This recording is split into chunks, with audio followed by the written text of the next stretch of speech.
Hi, everyone. Thank you so much for joining us today. I am thrilled to have Becky Manley here to share her knowledge around eating disorders and coaching our children through this. She is the founder of MEDA founder. Is that right? Am I saying it right, Becky? I'm the founder of MEDA, yes. Yes. And I'm so thrilled to have her here. She, like me, is a teen life coach for girls and does a lot of amazing work. I wanted to invite her on here because I get a lot of questions from parents. How do I deal with body image issues? How do I deal with eating disorders? Or what do I do or not do for my kids to not trigger an eating disorder? Or if I think they're battling with it, what do I say and what do I not say? So Becky's here to help out with that because she is definitely the expert. So hi, Becky, and thanks for joining us. Hi, thanks for having me.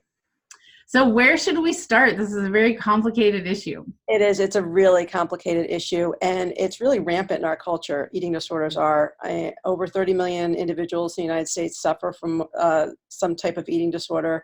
So it's really prevalent in our society.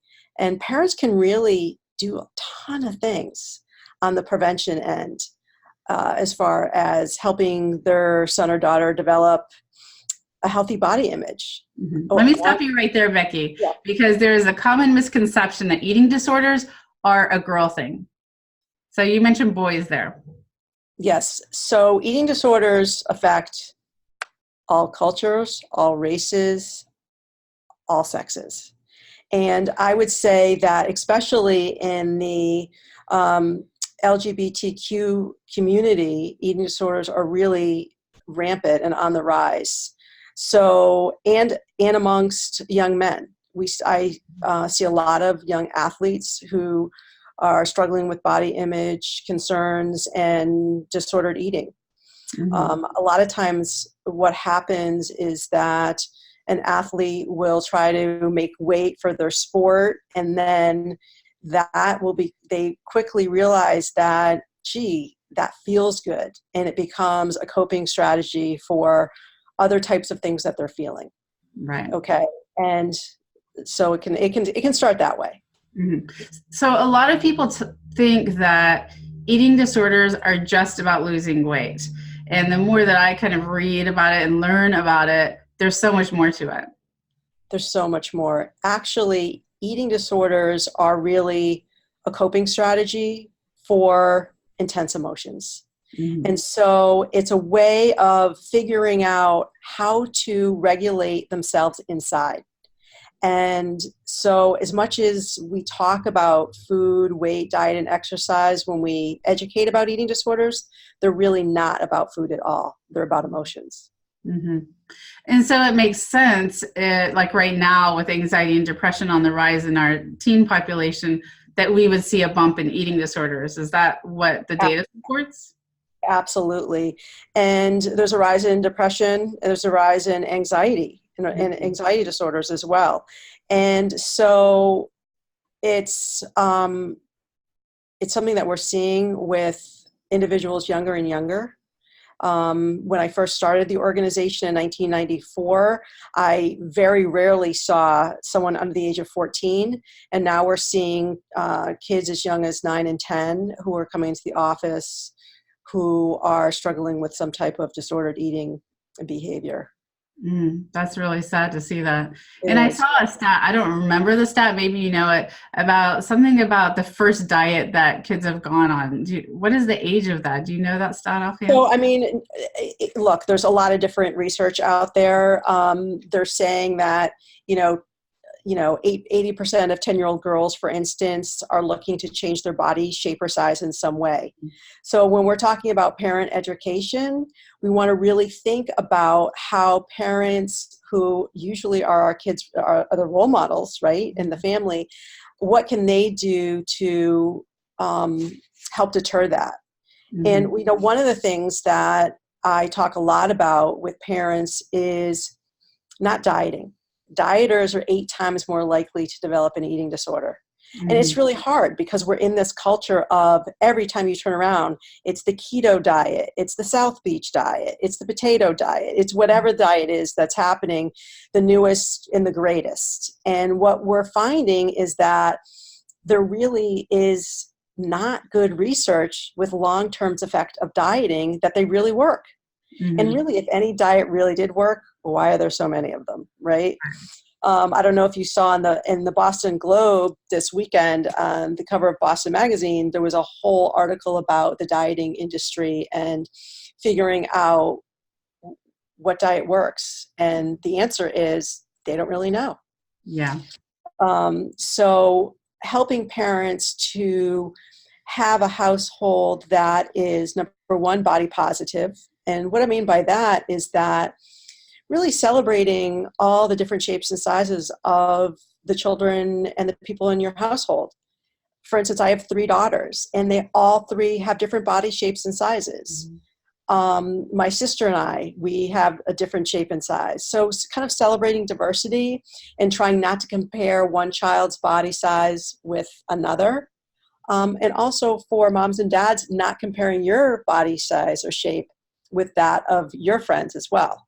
Right. Yeah. And that's something that it's us as parents bringing our stories, maybe our patterns from even middle school and high school and our adult patterns, that we are inadvertently passing that down to our children by like the small comments that we make. So I think it would be very helpful for parents if you talk a little bit about what are those comments that we make, maybe not realizing that they aren't body positive, or not realizing that they're like a diet mentality, comments. Right. Well, I think the first thing to think of is to focus on health, not weight.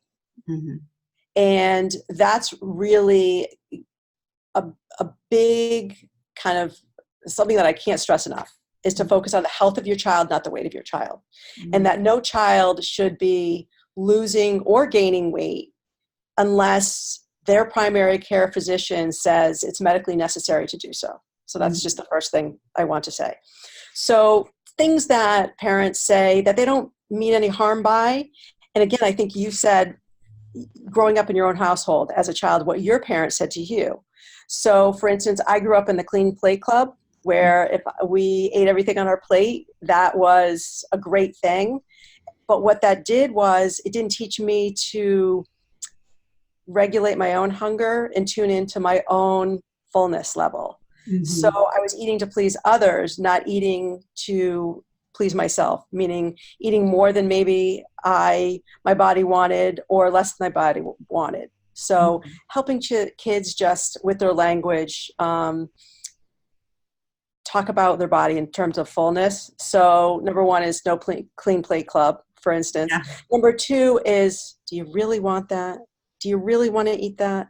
That's something I hear all the time from kids who are developing a poor body image. And it's a parent who's worried that their son or daughter is maybe eating more than is necessary. And so they make a comment. And really, do you really want that? Kids internalize that as code, my parents think I'm fat. Yeah. My parents think my body isn't good enough. So that's for sure one thing. And something else is not pushing to eat and not pushing not to eat. So what I mean by that is, so for instance, let's say you have 2 children in your family. One is in the lower percentile for height and weight, according to their physician, and the other one is in the higher percentile. And so what may happen in a family is a mom or a dad, the child who's in the higher range, they might not offer seconds, but then the one who's in the lower range, they might push seconds. And so it sends really mixed messages to kids about what they should or should not eat. And so a good rule of thumb is I like to encourage parents to put the food out on the table, for instance, instead of serving their child. Because when you serve a kid a plate of food, what you're doing is you're determining how much they should have to eat versus allowing the child to determine it for themselves. And that's a really important and helpful suggestion that parents can do. Right. Now, one thing that I see quite often, Becky, is well-meaning parents will say, my daughter's gained a lot of weight. What do I do? How do I approach that? And I think it kind of goes back to what you're saying. It's not about the weight, it's about the health. Is that right? Right. And I think what happens is a couple of things happen. Number one is parents panic. Mm-hmm. They immediately go to, oh my gosh, my child is gaining weight. Oh my gosh, my child's going to be really overweight. Oh my gosh, my child's going to be bullied. Oh my gosh, my child isn't going to have friends. And next thing you know, they're on this path to thinking that their child is going to be in this horrible place. Yeah. So the first question I ask is the weight bothering you or is it bothering your child? Mm-hmm. And 9 times out of 10, it's bothering the parent, not the child. And that's because of the messages they have internally about themselves too, right? Right. And, you know, during adolescence, so girls develop differently, but between the ages of 12 and 18, when girls are going through puberty, it's perfectly normal to gain 30 to 40 pounds. Mm-hmm. And parents it doesn't occur to them that that's going to be happening. And it's very scary. So letting parents know, okay, this is going to happen to your child's body. Don't try to regulate their weight.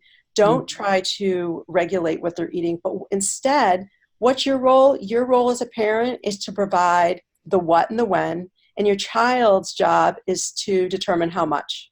Right. So providing a wide variety of foods in the household, not banning certain foods. I think that's something else that parents fall prey to is, for instance, banning something that they think is super unhealthy, such as a cookie or potato chips. And by making foods off limits for kids, it's just going to make them want it even more. Mm-hmm. And I can tell you from experience that those are the kids that go to other people's houses and then tend to binge on those foods when they have access to them. That was me. Yeah, when I was about 8, I remember my dad did the Atkins thing. So the whole house was like turned upside down. And so I'd go to somebody else's house. It's like, sugar, oh my gosh, I'm going to. Right. I had a client that I worked with last month, and the mother refused to have goldfish in the house, goldfish or Cheez-Its. And look, I think everybody's got their own values around food. However, I do think that when you have something as common as goldfish and Cheez-Its that kids get at snack time at school or at other people's houses, it's really hard to ban them. And so this girl became obsessed with Cheez-Its and goldfish and was hiding them in her room and under her bed and in her backpack. And it became so off limits that when she was having it, then she would feel sad and guilty and bad about herself when she would eat it. Right. Mm-hmm. So helping mom to just be more relaxed around food and food choices, and that it's okay. It's okay, and allowing your kid to eat things that maybe she doesn't feel great about, but providing them in moderation, right? Mm-hmm. And teaching your kid that that's okay, and that all foods are good foods, and that it's okay to have some cookies and it's okay to have 2 helpings of broccoli. Mm-hmm. And making it more of a peaceful experience than a stressful one. Right. But like you said, it's so hard in our culture because we're in this thin, obsessed, weight obsessed, clean eating culture that it's very, very challenging for parents. They're not sure what to eat themselves, so then they don't know what to feed their kids. Right. And, you mentioned the clean eating culture, and there's a few things that I've seen in my area, and I think in your area as well. Okay, one is that a family decides to go gluten-free, let's say. So all of a sudden, they're like, the whole family has to go gluten-free. Or the mom decides they're completely like no processed sugar. So the whole family is required to do that. And I see for the teens that I work with, it's not even what I work with. I don't even work with eating disorders, but it's like this huge thing that, okay, now all of a sudden there's this big restriction on what I eat and what I don't eat. So they begin to eat secretly outside of the household. I can't let my parents know. The other thing that I see is veganism, vegetarian, these different ways of eating that are socially acceptable, but they become an issue for teens. I see it as kind of a mask. Right. Absolutely. So I see that as well. And the part about when a whole household goes gluten-free or vegetarianism or low carb, what it does is for kids who are, first of all, who are growing and maturing, but they're also going to school and they're dealing with 110 other stressful things. Mm-hmm. So this is adding another piece of stress to their plate, literally, because now it's taking up room, another part of their brain that they have to start thinking about, right? Mm-hmm. They're already thinking about friendships, academics, sports, after school activities, whether I'll fit in. Am I wearing the right thing? Am I going to be asked out this year? Am I going to be this? Am I going to be that? And then now you're adding, oh my gosh, what am I going to eat for lunch? What am I going to eat for dinner? Is that food going to be okay? Am I going to gain weight from that food? Oh my gosh. And then there's the cravings involved as well. Mm-hmm. Because when you're told you can't eat something, something happens for us that then we just want it even more. Right. And that happens for kids quite a lot.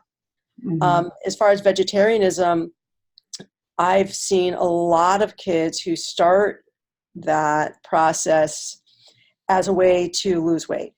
Mm-hmm. And it becomes, socially acceptable. It becomes something that parents don't have to worry about. Oh, she's just going vegetarian, or, oh, he's just going vegan.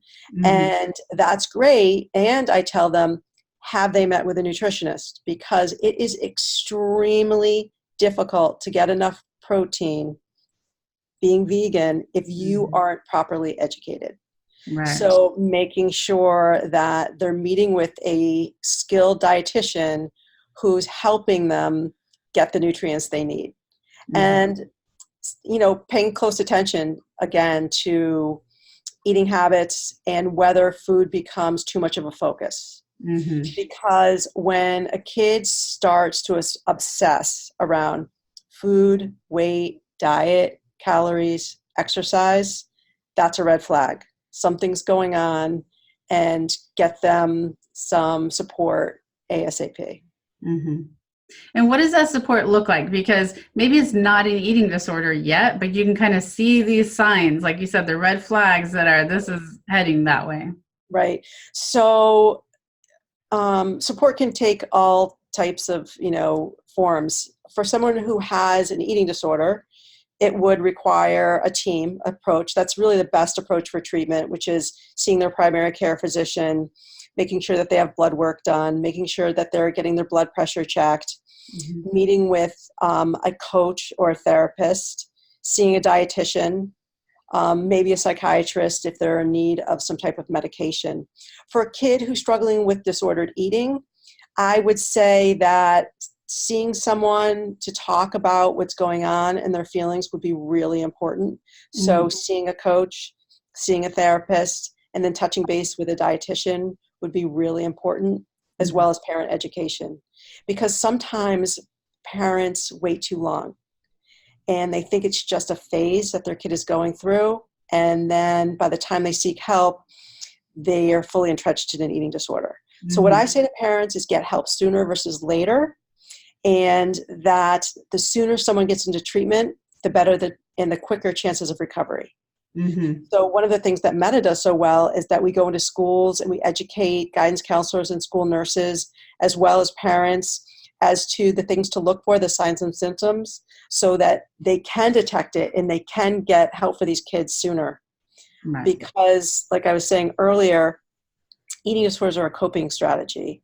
And we don't want that coping strategy to get so ingrained that it's harder to let go. Versus if we can catch it earlier and we can introduce new strategies, then the road to recovery will be much easier. Mm-hmm.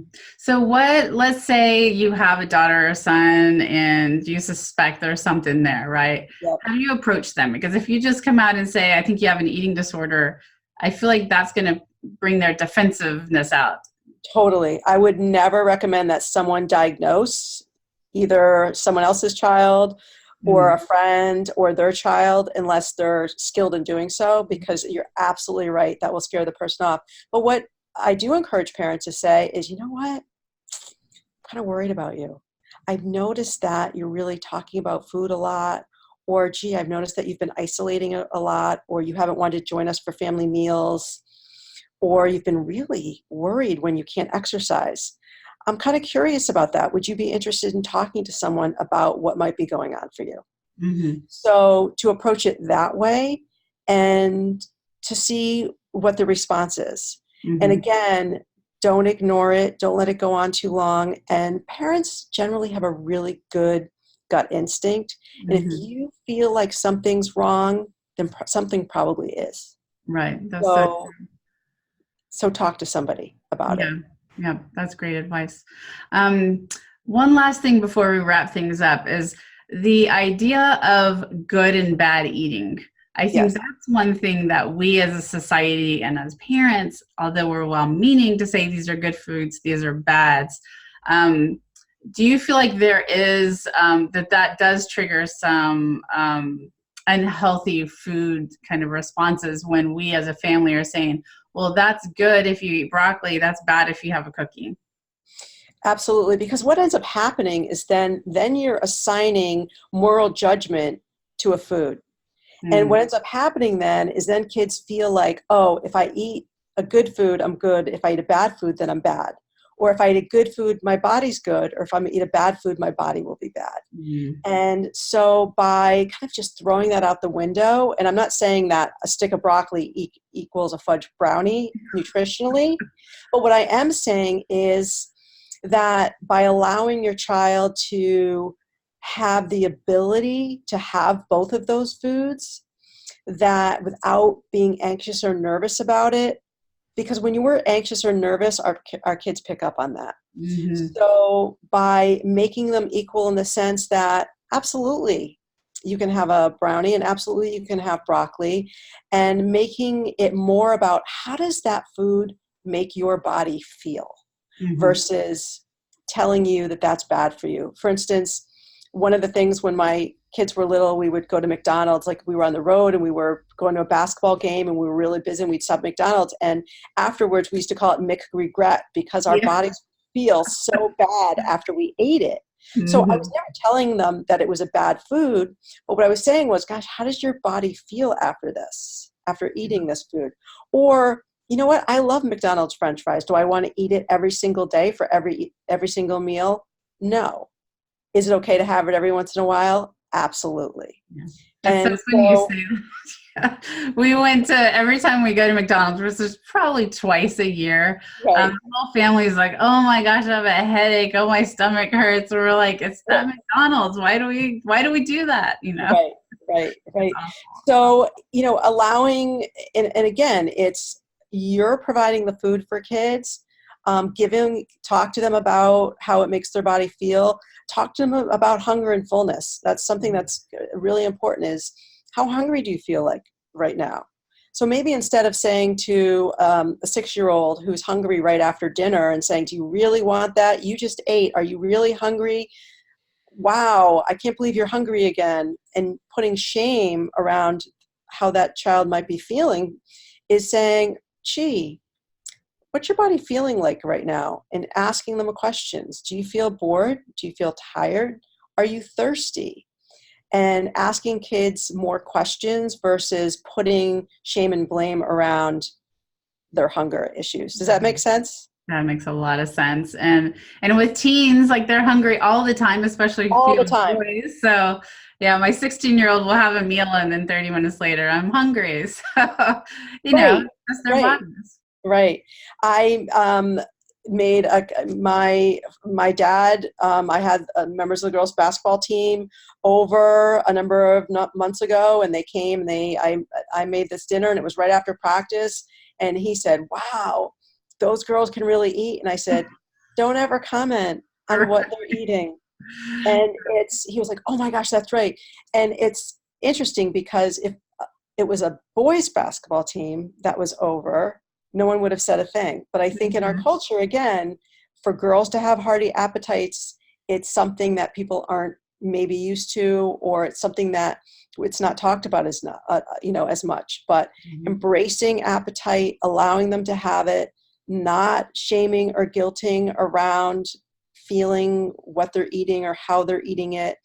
And the other quick comment that I'll make is around commenting on your child's appearance. I can't stress that enough, is not commenting on whether a child has gained weight, lost weight, grown, not grown, but to focus on other things. Wow, you look like you're really getting strong from playing. Or, wow, I love how you light up when you talk about math.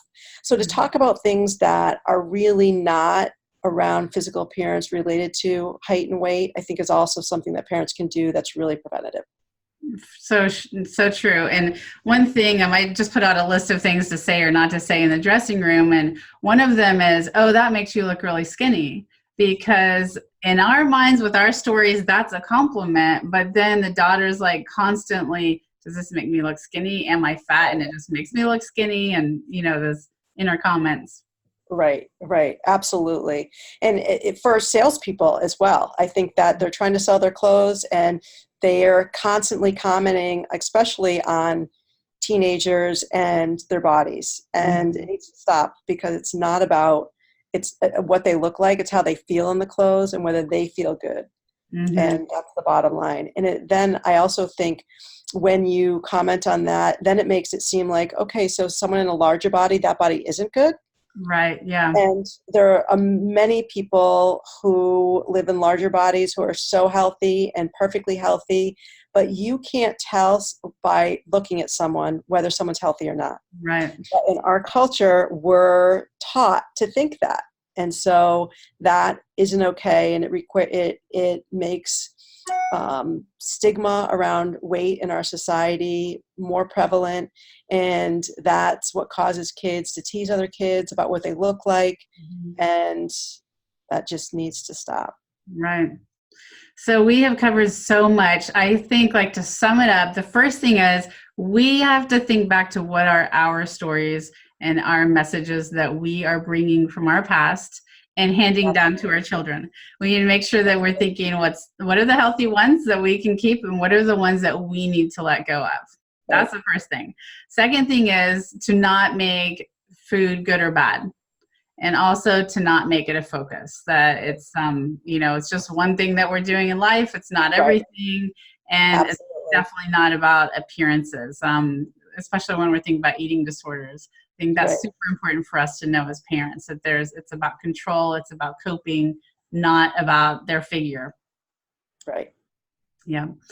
Okay, so that's a lot, but parents, really the bottom line is that we can just step back from food. We don't have to see it as a thing we need to control for our kids. We don't need to be monitoring it so closely like the society is telling us. We've just got to relax about food so our kids can relax about food. Absolutely. And that's the easiest place to start. Excellent. Absolutely. Right. Well, thank you so much, Becky. I had a lot of fun. I learned a lot from you, as I knew I would. And I really, really appreciate you taking the time to talk to us. Thanks so much. Thank you. Bye.